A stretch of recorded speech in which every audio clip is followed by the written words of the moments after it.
அவனோட கூட 100 பேர் வந்திருக்கானா? பொண்ணு சங்கனா, அப்புறம் வீரபோகுங்கிறாங்க. அவங்க யாருன்னு அவங்க ரெண்டுல ஒரு கைய பார்க்காம வர்றதில்ல. அவங்க வந்து எலிவால் பீசுக்காரங்க, நம்ம வந்து வால் பீஸ்காரங்க. பம்புக்கு முழுமுச்சா போவா. எத்தனை பேர் வந்தாலும் சரி இன்னைக்கு ரத்த ஆறாத ஓடு.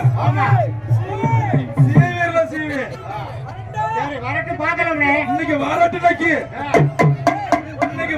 நக்கி இன்னைக்கு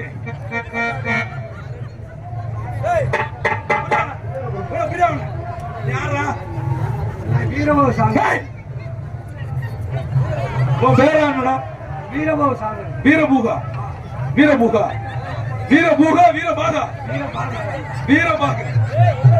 எங்க இருந்து வரா? வீரமலை காட்டுல இருந்தா. அவன் அந்த பக்கம் ஒரு ஆள் போய் ஓட போறான். வீரமலை காட்டுல நீ என்ன வேலை செய்யற? ஒன்னொரு சங்கரு அடிச்சு விரட்டி விட்டாங்க. எங்கனாலும் போய் அப்ப விடுங்கடா. அப்ப என்னோட சேர்ந்துக்கிறியா? உன்னை நம்பலாமா? கெட்டு போய் மாதிரி தெரியுது. பொண்ணு சங்கத்துல நீ என்ன வேலை பார்த்தா? அப்படி உங்களோட சேர்றதா என் காளிகாதேவி இருக்குது. எங்க இருக்குது? சரி போய் எல்லாரும் காலில் விட்டு காளியாதேவி விட்டு காலில் விழுந்து உத்தரவு கேட்டு போனா பொன்னர் சங்கர அடியோடு சாச்சிடலாம். அதானே உன்னோட நோக்கம். சரி, உன் நோக்கப்படியே செய்வோமா? அப்படியே காலில் விழுந்து கும்பிடுவோமா?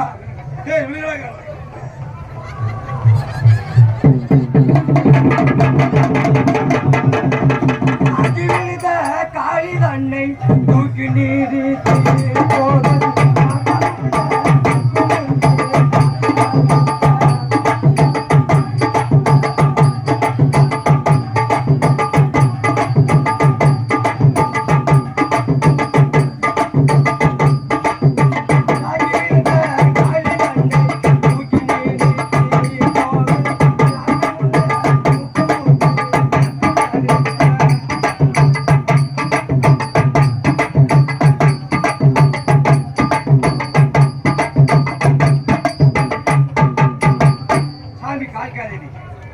நான் 3 நாளைக்கு இந்த மூச்சியலை நீ வாங்க வேண்டும்.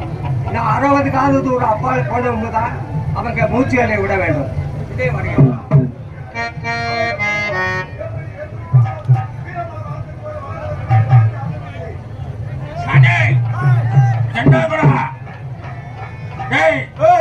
நாக்கு போச்சு மூக்கு போச்சுடா. ஆனா ஆடு குடிக்கிற மாதிரியா இருந்தாண்டா. அவனை நம்புறது வேஸ்டா போச்சுடா. அவனை நம்பி நமக்கு மூக்கு போச்சுடா. நாக்கும் போச்சு மூக்கும் போச்சு. டப்பா டப்பா இந்த வீரபாகு